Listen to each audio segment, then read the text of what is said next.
And now I'd like to introduce the Chancellor of UNC Asheville, Chancellor Ann Ponder.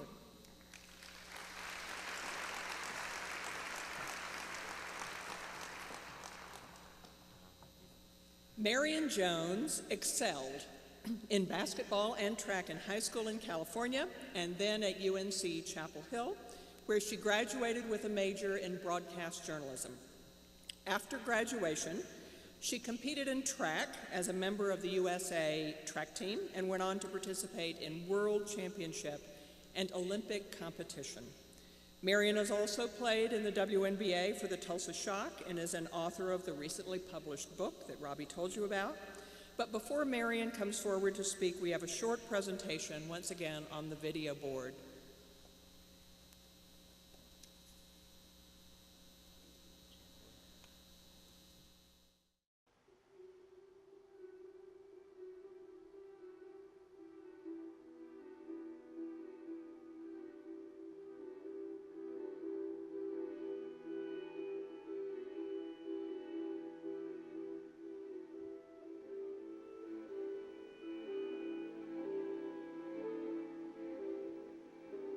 Beginning, I knew that I was faster than most other people.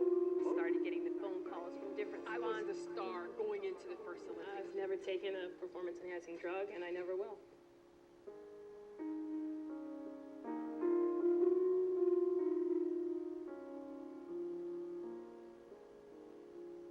Her doing what was expected of her, winning, putting it on the line. I want all of you to know that today I pled guilty to 2 counts of making false statements to federal agents. Jones must surrender herself to authorities by March 11th, although she'll likely turn herself in before that. Because of my actions, I am retiring from the sport of track and field. Marion Jones was on her way to becoming the greatest track and field athlete, man or woman, ever.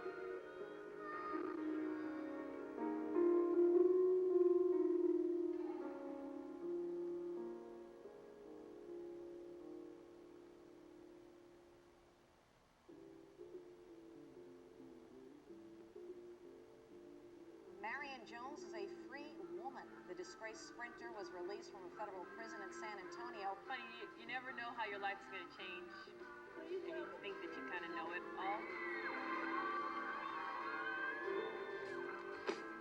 Now you say I'm from round the way, yo, and yesterday I wouldn't advise properly, and I made a mistake. However, I'm coming back from my mistake, and she don't want them to make the same mistake. no matter the fashion of my hair, my shoes, I will always do just what I choose.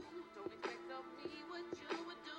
We were raised differently, I ain't you, but that don't Never in my life did I imagine that I'd be speaking in front of you all. I never imagined that I would have gone to prison.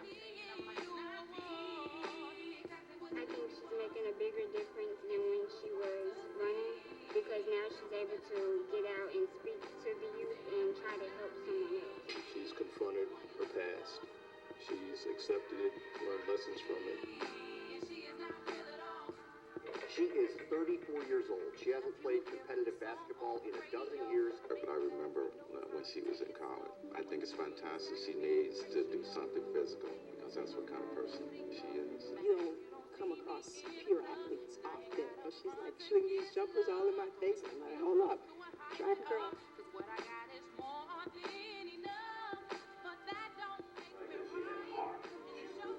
What doesn't kill you makes you stronger, you know, and that's why I think right now there's no telling what Marion's going to do, because, you know, she is probably right now one of the strongest women in the world.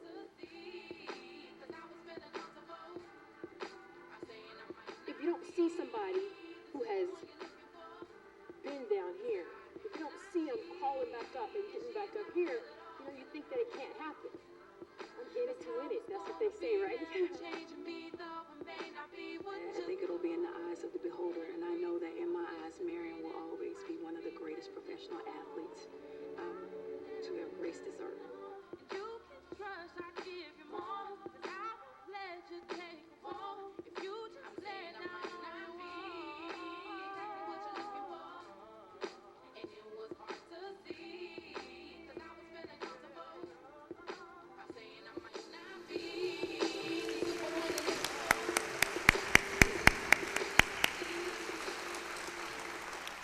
here she is, Marion Jones. She lives in Austin, Texas, which is the Asheville of Texas, and here she is at UNC Asheville today. Will all the enlightened men and women in this room stand up and welcome Marion Jones?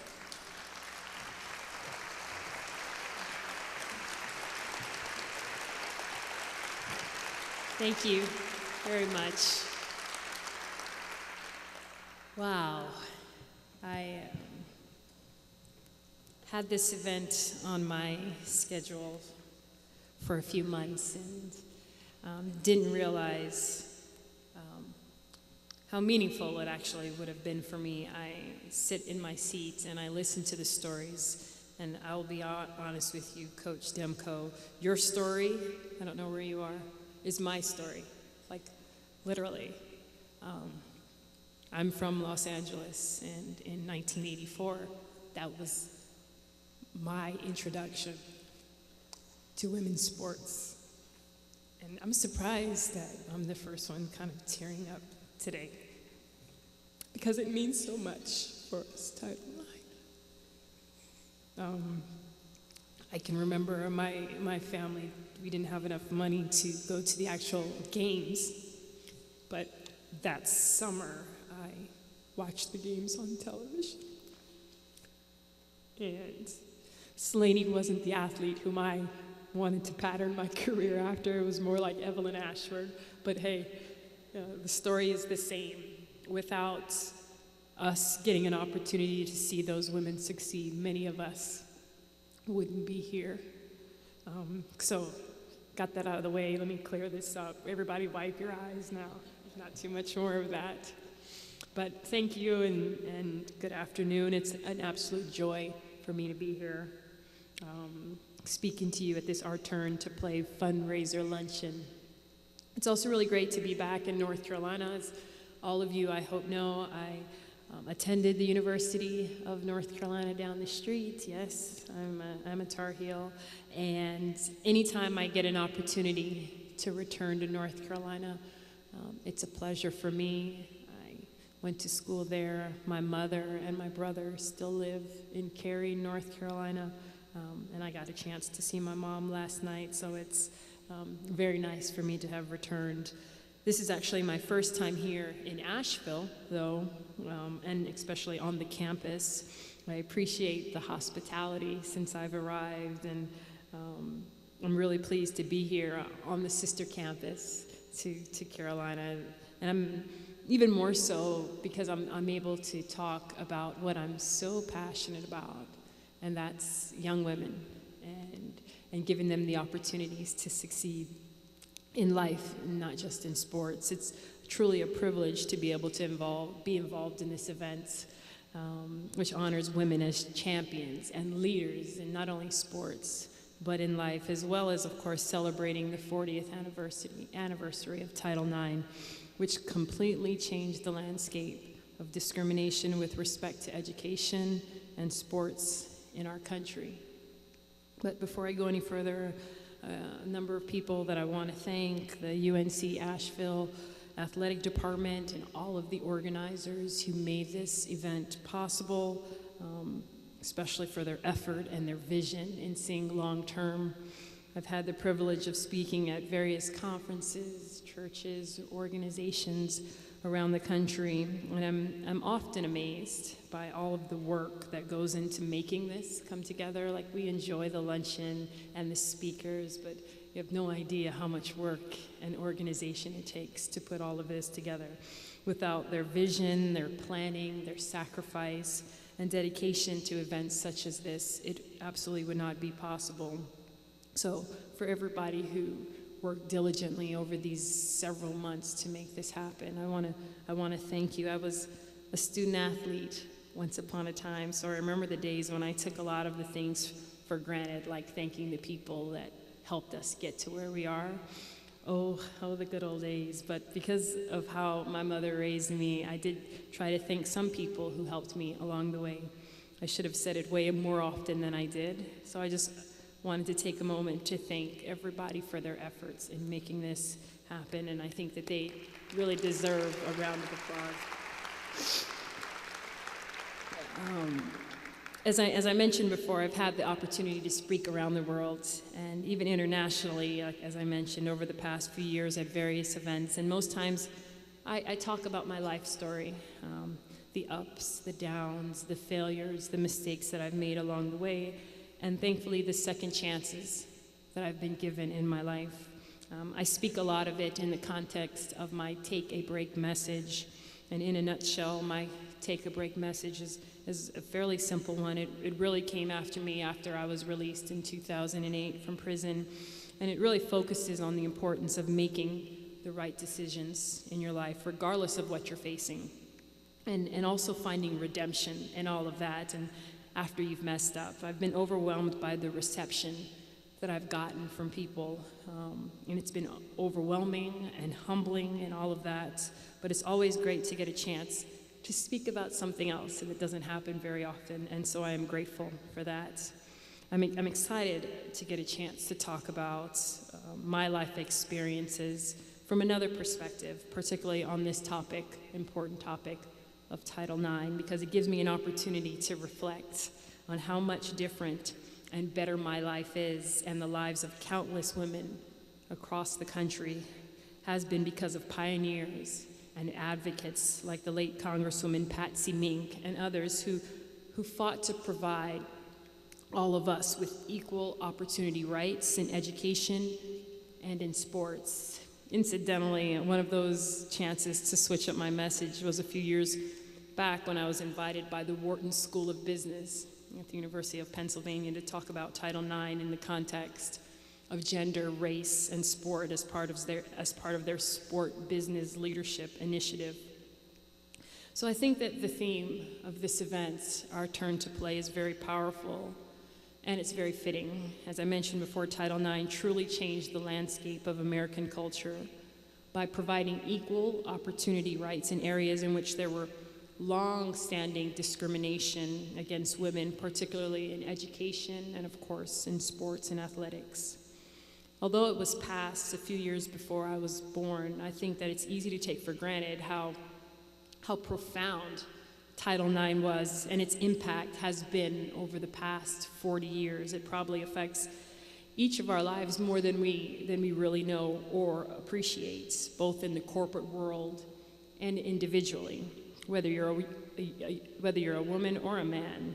I know it may seem strange for me to say that, but consider this. I like to say that you picture yourself driving past any big recreational field or going to any high school or middle school gym on the weekends these days throughout the country. And what will you probably see? You'll see thousands of young people playing and participating and enjoying the sport that they love.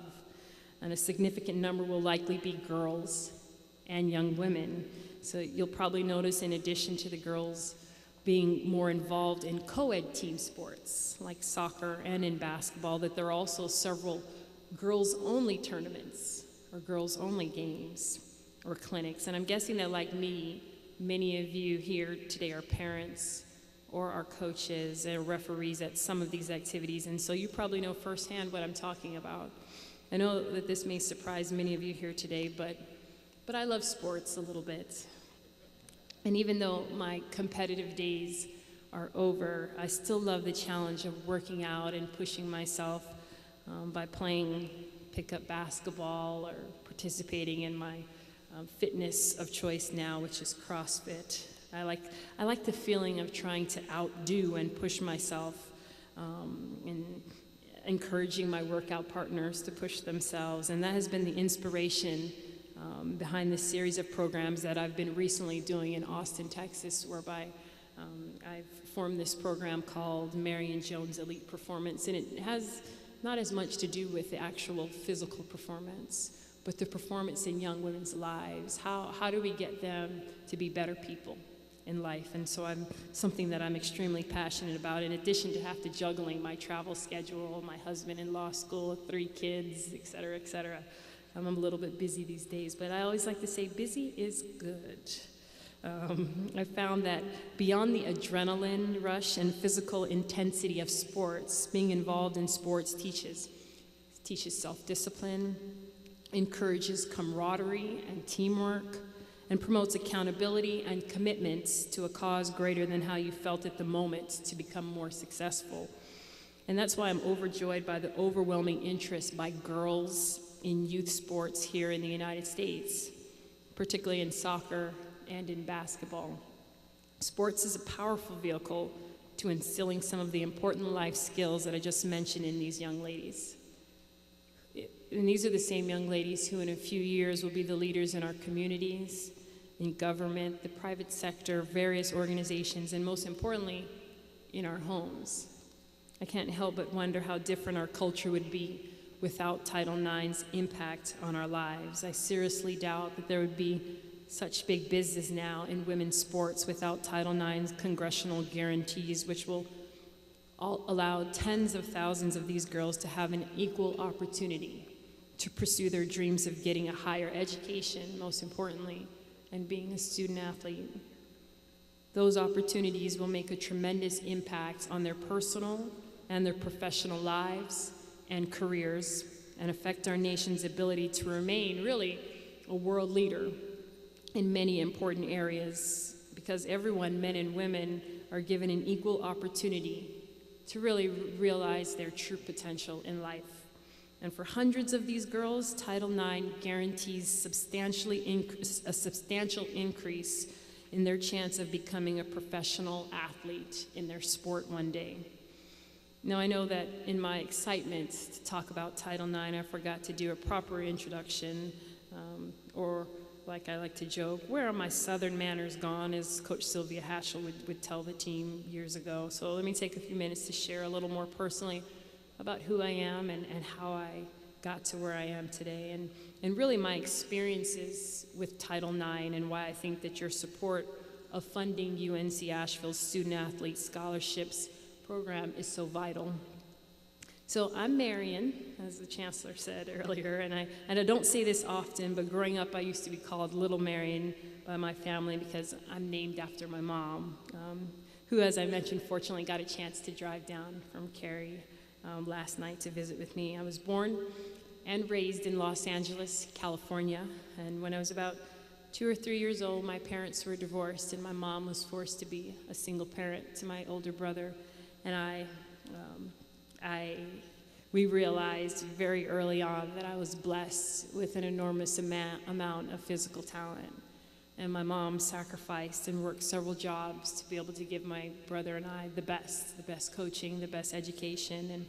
And I usually tell that is a really personal side of my story in my Take a Break speeches, because I think that what happens early on in our lives usually sets the stage for what opportunities or challenges we'll face and the choices we make as we grow older in life. But I thought it was important to share just a little part of my life with you all, because like me, many young women's outlet for whatever they're experiencing in their life is through participating in sports. Although I really didn't realize until much later on in my own life the many ways that sports became an outlet for all the negative stuff as a child that I was going through. When I was young, I really couldn't appreciate how much sacrifice that my mom made for my brother and I. We weren't poor, but we really didn't have a lot. And like many parents who try to give their children a better life, she made a conscious effort to remove my older brother and I from the confines of the inner city public school system. So I grew up in a small town outside of Los Angeles called Palmdale. And it's a small middle-class town, which is a little over an hour outside of Los Angeles. And my mom, as I mentioned, worked 2 jobs, sometimes 3, to make enough money to provide for us. Despite all this, she still found a way to ensure that I got a chance to participate in all kinds of sports. As a young girl growing up in the late 70s and early 80s, I had the opportunity to play t-ball, to do gymnastics, to play baseball, to play soccer and basketball, and track and field. And although Title IX was less than 20 years old at that time, it no doubt made an impact on my early life by providing me with opportunities that many, and perhaps most women my mom's age and older, simply never had. Under Title IX, young girls like me who didn't have the perfect home background still had a far broader set of choices and chances in education and in sports. So soon, my mom and I realized that I was a pretty spectacular athlete, and I was just blessed. So she made even more sacrifices to give me the best coaches and the best equipment. Fortunately, the doors of opportunity opened for me, but they didn't always open easily because to some people, I had two strikes against me. I was a minority and a girl. So from the moment I began competing in sports at the age of 6 years old, I was often the only black athlete on my team, and certainly only one of a handful of girls on the team. And those were the days before the explosion of the girls-only leagues, as I mentioned before, in certain sports. And although my mom saw and sometimes had to speak out on my behalf because of the subtle and not so subtle discrimination against me, I was too young to understand it. And back then, all I wanted to do was participate in sports. And that's the basis behind many of the civil rights activities and legislation that Title IX was patterned after. The fact that under the Constitution of the United States, people deserve certain equal opportunities which should not be closed off to them. For example, solely based on color or gender. Title IX is based on this fundamental belief that educational and athletic opportunities should not simply be denied or reduced based because of someone's gender. Instead, it should equally be granted to people who deserve it. And as it relates to the student-athlete experience, a qualified young woman should be given a chance to gain an education and represent her school in sports, just like a qualified young man. In 1984, as I mentioned, Los Angeles hosted the Summer Olympic Games, and although, as I mentioned also, I didn't have enough money to attend the actual events, I was still glued to the TV that summer watching them. And for the first time, as Coach mentioned earlier, I saw female athletes compete in so many sports and win gold for the United States. And in fact, I was inspired by watching them. And I can remember going into my room. My mother had purchased a chalkboard for me to be able to write my homework assignments on. And that summer, I erased the homework assignments, what I had to do, and I wrote that I was going to be an Olympic champion. Similar to as Coach Benko said earlier, she was going to be a professional soccer star. I was going to be an Olympic champion. And I'm quite sure that many of the women representing America at those Olympic Games were beneficiaries of Title IX educational and athletic opportunities, and particularly those who were former student athletes. Title IX allowed that generation of women to have more choices, to explore their physical interests and abilities beyond cheerleading and synchronized swimming or gymnastics. They no longer had to be tethered to certain sports and steered towards certain activities that women traditionally did. It provided a wider range of avenues for them to express themselves and excel in education and in sports. So seeing and becoming inspired by something is important in life, but that inspiration needs an opportunity to blossom into success. Seeing those women perform well at the Olympics inspired me, but Title IX paved the way for me and others inspired, talented, and driven young girls to walk, or in my case, run on toward our own success. So around my junior year in high school, with the focus on being in a more solid academic program, my mother decided to transfer me to another school in the California area. And I was not naive, but perhaps for the first time I began to really notice the differences in treatment between the boys and the girls' sports programs. I noticed how, although the girls' track and basketball teams at that particular school were much more successful than the respective boys' teams, the boys got all the local coverage in the papers and all the pep rallies for their games. The cheerleaders performed only at their games. Maybe it's the reason now that when my daughter sees cheerleading on television, I turn the channel very quickly, because when I participated in sport, they never cheered at the women's games. Yet I didn't let all that deter me. I was able to work hard and develop my own athletic abilities, and in fact, by the time I was 16, I had made my first Olympic team. But to everyone's surprise, I gave up my spot on that team, and I traveled to North Carolina to take a basketball scholarship and run track. Despite my athletic abilities and accomplishments in high school, I know that I certainly would not have had the pick of the litter when it came to colleges if the criteria were based solely on my grades and my mom's income. I wasn't a bad student, but there were certain socioeconomic realities in play. Besides creating an opportunity to prolong our athletic careers, Title IX helps to create academic opportunities in the form of college scholarships, without which the opportunity to attend college would not exist for many women, especially minorities. So without Title IX, I'm not sure that I would have had a chance to attend a college that could have provided the proper resources for me to gain a solid education, as well as to develop my true athletic potential. As I mentioned earlier, I've spoken in part on Title IX before, and during my preparations for that speech, I thought about how it affected my life personally, and even women's sports generally. I've recently reflected on that again in preparation for today's event, too.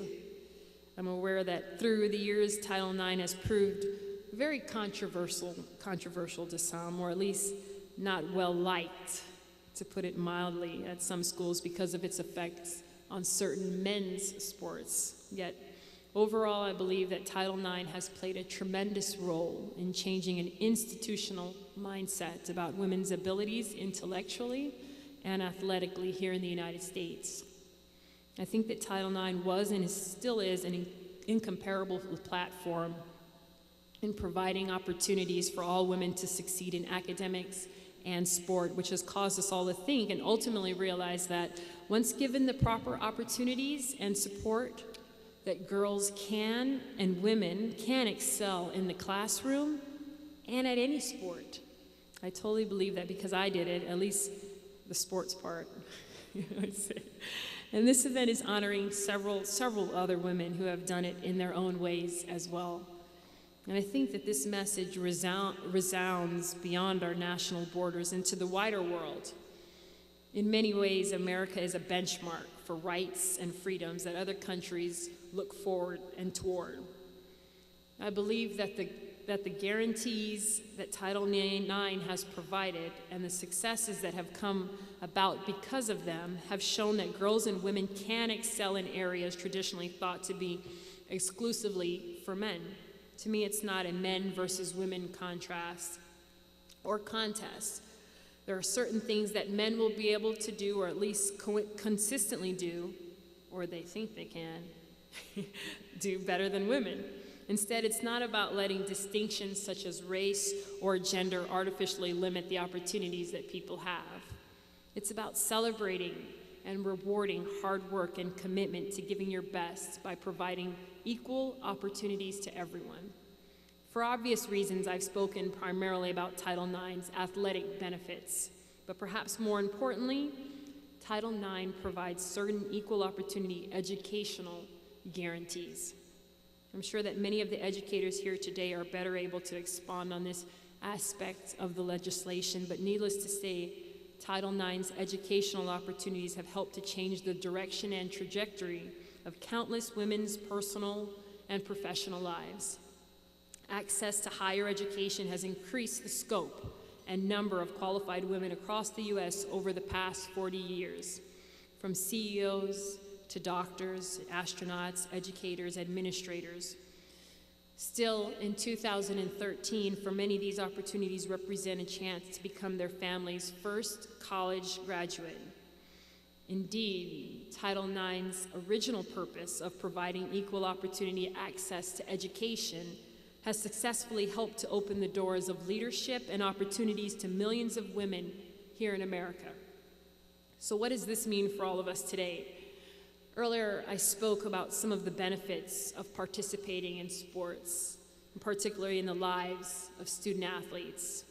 Sports teach you many important life lessons. To do well, you have to learn self-discipline, Sacrifice, commitment, time management, resilience, getting up when you've been knocked down and going back out there to battle, hopefully applying yourself harder and smarter.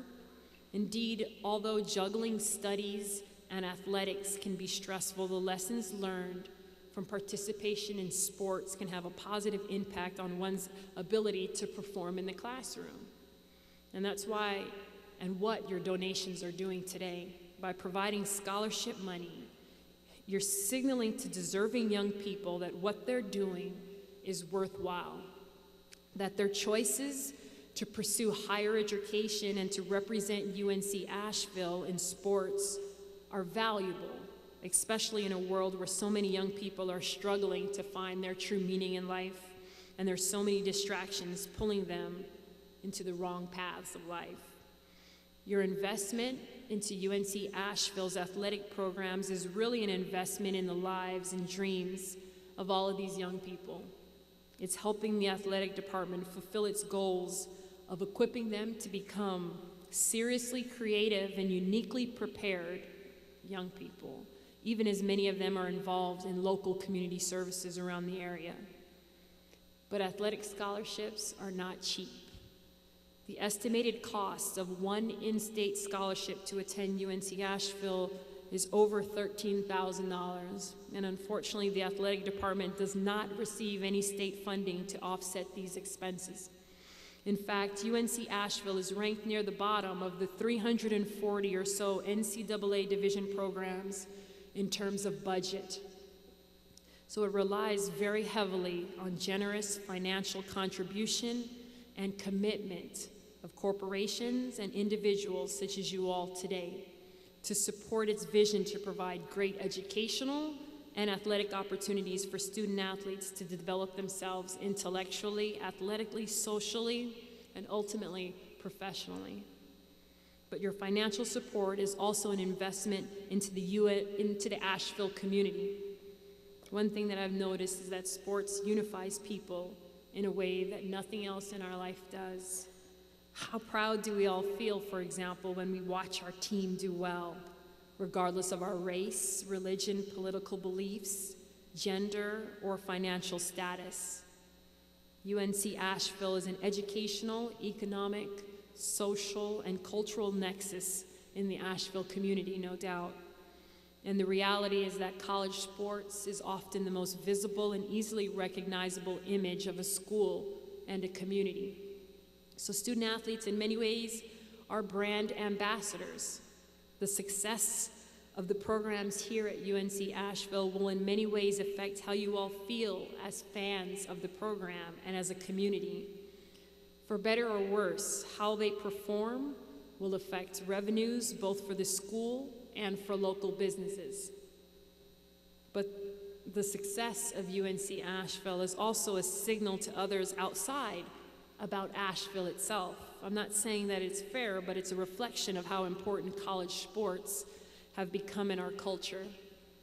By investing in the UNC Asheville's athletic programs, you're also getting a chance to provide much needed resources which will shape and develop those student athletes who represent both the school and the Asheville community as they travel to compete at various events across the country in the 15 sports that they compete in, 8 of which are women's sports. Your financial help and support helps to ensure that they're not only giving a chance to gain an athletic scholarship, but they also have the facilities, the equipment, and the coaching to be competitive against whoever they face. As the program is better able to attract and develop the talented young men and women from the Asheville and surrounding communities, and even nationally, its success will provide the exposure and revenues which can benefit everyone. So we're in the midst of some of the toughest economic times that we've ever faced, and sometimes it's hard justifying and giving, especially when you might have limited or no direct contact with the student athletes who are the ultimate beneficiaries of your contributions. But the school and this community are very much in need of you all making those financial sacrifices and commitments, which are absolutely making a huge difference in this community. What you do matters way beyond what you may see actually on the playing field. The opportunities that your contributions provide has a profound effect in the lives of many young men and women. So in closing, I want to take a moment to thank UNC Asheville for allowing me to participate in this year's events. I want to thank all of the sponsors, especially Wells Fargo, for your sponsorship of the event, which honors the achievement of several outstanding women and celebrates 40 years of Title IX, giving women such as myself really our turn to play. I want to thank you all who corporately or individually support UNC Asheville's athletic program. And I just want to thank you for allowing me a little bit of time out of your afternoon to share some of my thoughts. I've really enjoyed my time here in Asheville, and I look forward to returning and hearing about this year's record-breaking fundraising. Thank you very much.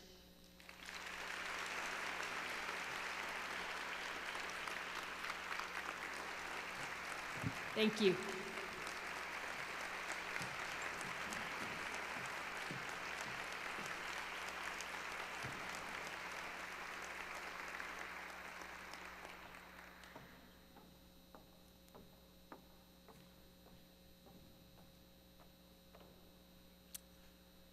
A little high for me.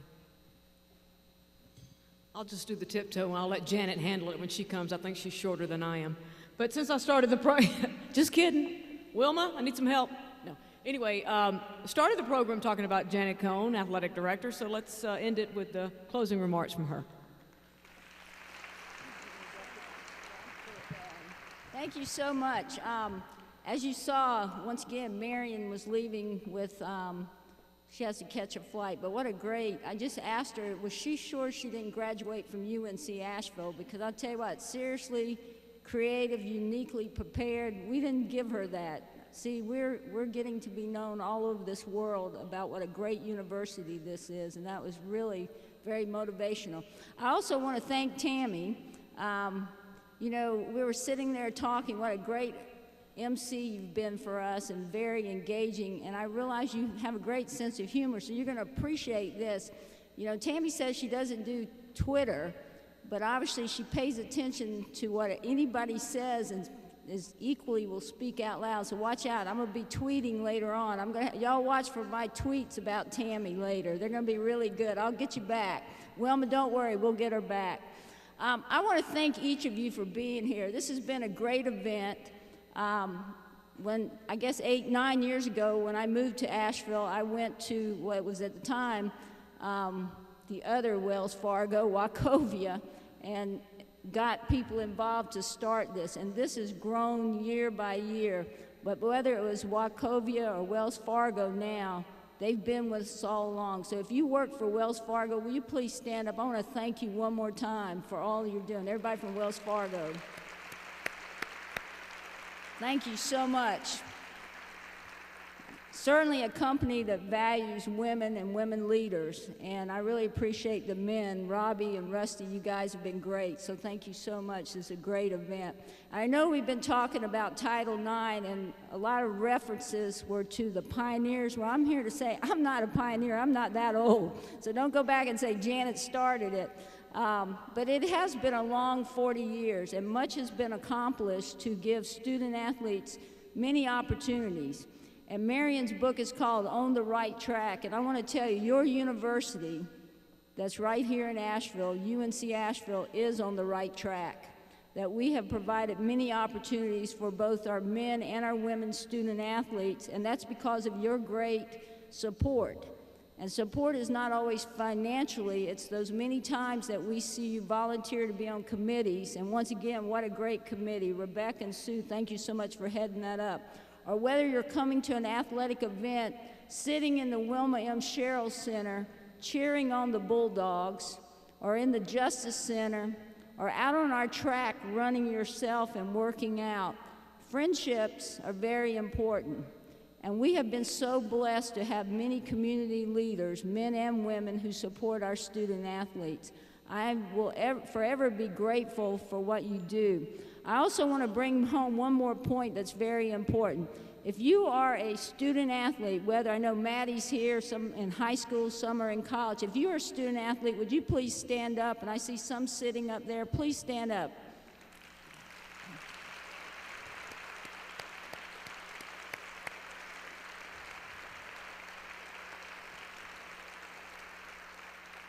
One of the things that I've learned from Janice and Sue and Pat and Wilma and Chancellor Ponder and all of us, don't ever forget why we are doing this. We're doing this because of them, student athletes. It's not about us, it's about them, so that they can have the opportunities that many of us did not have. And they are representing us in such a wonderful way that you should be very proud of them.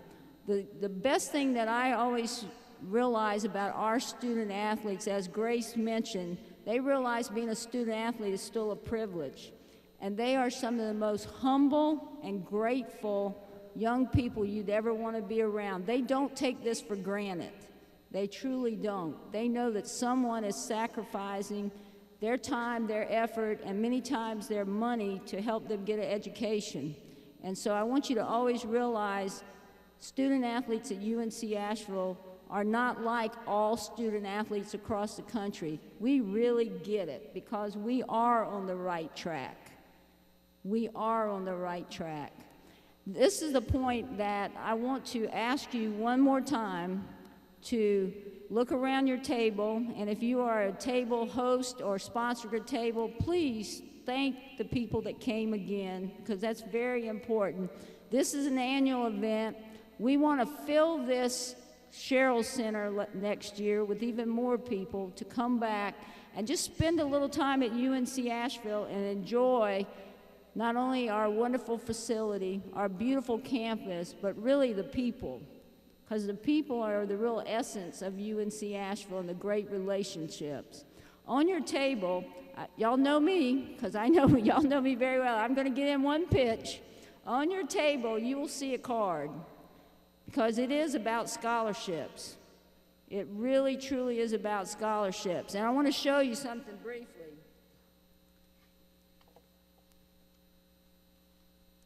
When we were in school, we had textbooks. $270, this textbook, $270, that's accounting. Just an example of the cost of an education. Of course, this generation is more into, kind of doing the technology.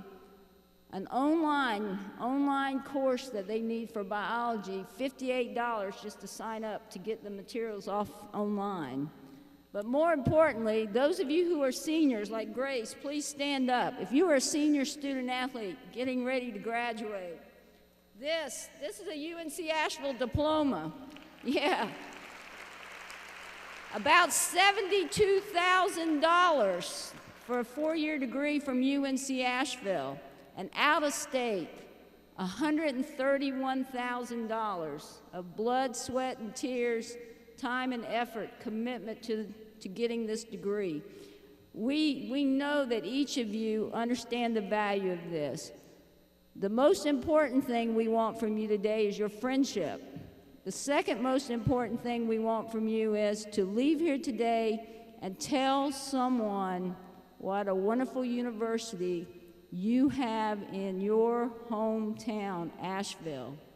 Because as Marion said, and trust me, we didn't prep her, but she did her homework, we are seriously creative and uniquely prepared, and your student athletes are champions in athletics, and they are your leaders today and for the future. Thank you so much for being here.